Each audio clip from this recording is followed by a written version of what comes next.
सत्य का साक्षात्कार। वैशाख पूर्णिमा की वह मंगलमयी रात धन्य हो उठी, जबकि उस युवा योगी सिद्धार्थ गौतम ने बोधि वृक्ष के तले अपने आप पर अनुपम विजय प्राप्त की। सारा अज्ञान अंधकार दूर हो गया, प्रज्ञा की आलोक रश्मियां प्रभास्वर हो उठी। सूक्ष्म से सूक्ष्म आंतरिक क्लेशों का मैल धूप धुल गया। नितांत विरज विमल धर्म चक्षु प्राप्त हो गए। अनेक जन्मों के पूर्व संस्कारों का सारा लेप उतर गया। अंतर्मन पूर्णतया निर्मल निर्लेप हो गया। सभी कर्म बंधन टूट गए। चित्त सर्वथा बंधन मुक्त हो गया। भविष्य के प्रति कोई तृष्णा नहीं रह गई। मन पूर्ण रूपेण वितृष्ण हो गया। मोह मुदता, माया मरीचिका, विभ्रम विपुल्लास का सारा कोहरा दूर हो गया। परम सत्य का साक्षात्कार हो गया। अनंत जन्मों का सत्प्रयत्न सफलीभूत हुआ। बोधिसत्व सिद्धार्थ गौतम सम्यक संबुद्ध हो गया। अनुपम विमुक्ति रस का आस्वादन करते ही सम्यक संबुद्ध के मुंह से परम हर्ष के उद्गार निकल पड़े। बड़े अर्थपूर्ण है ये उदान शब्द, बड़ा भावपूर्ण है ये हृदय उद्गार। इस काया रूपी घर को बनाने वाले की खोज में मैं बिना रुके अनेक जन्मों तक भव संसरण करता रहा, किंतु बार बार दुखमय जन्म ही हाथ लगे।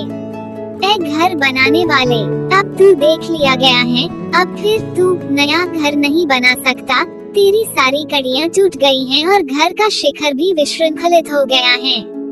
चित्त पूरी तरह संस्कार रहित हो गया है और तृष्णाओं का क्षय निर्वाण प्राप्त हो गया है। सम्यक संबोधि प्राप्त करने के पूर्व ध्यान समापतियों द्वारा जो अनेक सिद्धियां प्राप्त हुई, उनके बल पर सिद्धार्थ गौतम ने अपने अनंत अतीत का दर्शन किया और देखा कि उस अप्रमित काल प्रवाह में अनगिनत बार इस संसार में जन्म लेता ही रहा हूँ। हर बार जन्म लेने पर मृत्यु की ओर ही दौड़ लगती रही है। यह कौन है जो मुझे बार बार जन्म दे रहा है?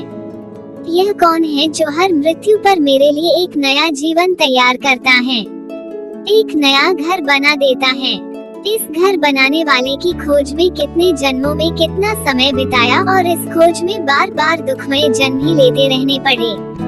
इस बार ऐसी सम्यक संबोधि प्राप्त हुई, सारी सच्चाई आंखों के सामने आ गई।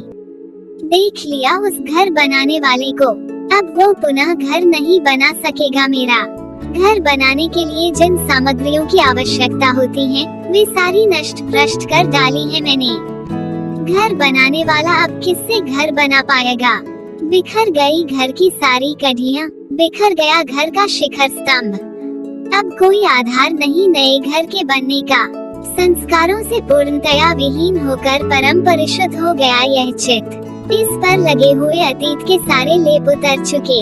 आगे कोई लेप लगने की संभावना नहीं, क्योंकि भविष्य के प्रति मन में अब कोई कामना ही नहीं रह गई। सारी तृष्णाएं जड़ से उखाड़कर फेंक दी गई। काम तृष्णा भी, भव तृष्णा भी, विभव तृष्णा भी। आखिर कौन था यह घर बनाने वाला जिसका दर्शन हो गया सम्यक संबुद्ध को? विमुक्ति के इस संग्राम के दौरान उस रात उसे देवपुत्र मार्ग मृत्यु राज के दर्शन हुए थे। क्या यही मार्ग मृत्यु राज घर बनाने वाला है? कौन है यह मार्ग?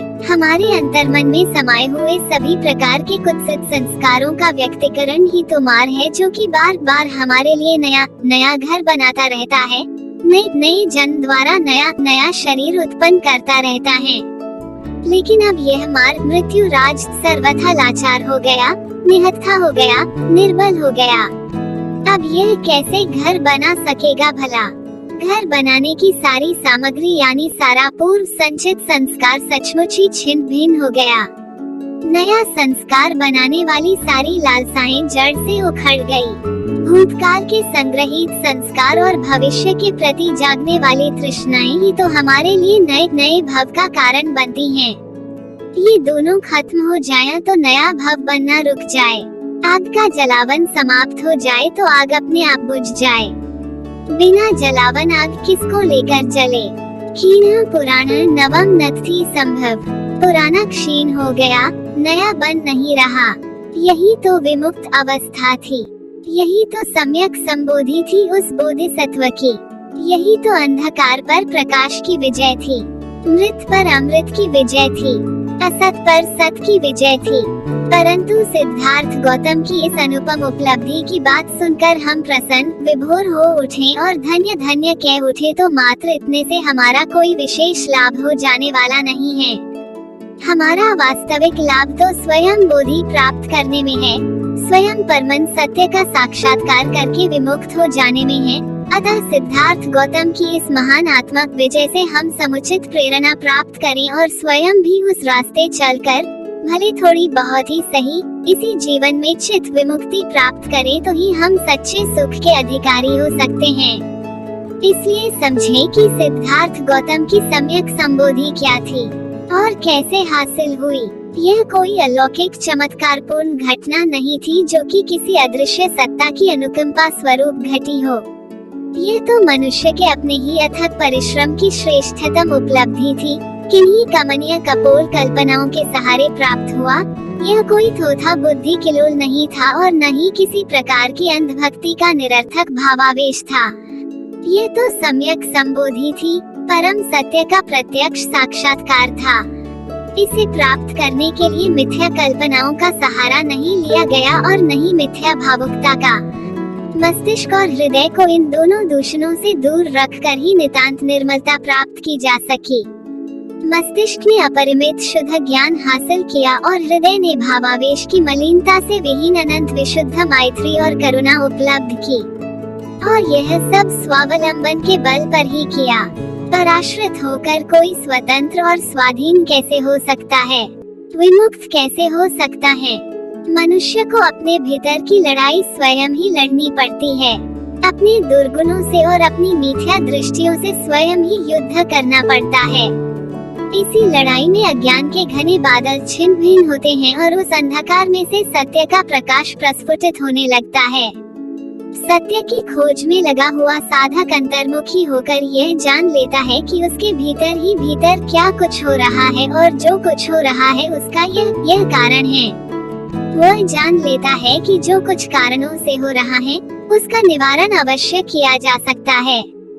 वह जान लेता है कि इस प्रकार उन कारणों का निवारण किया जा सकेगा और ऐसा जान समझकर ही वह उन कारणों का स्वयं निवारण करके बंधन मुक्त होता है और निरभ्र आकाश में चमकते हुए सूर्य के समान प्रभास्वर हो प्रतिष्ठित होता है।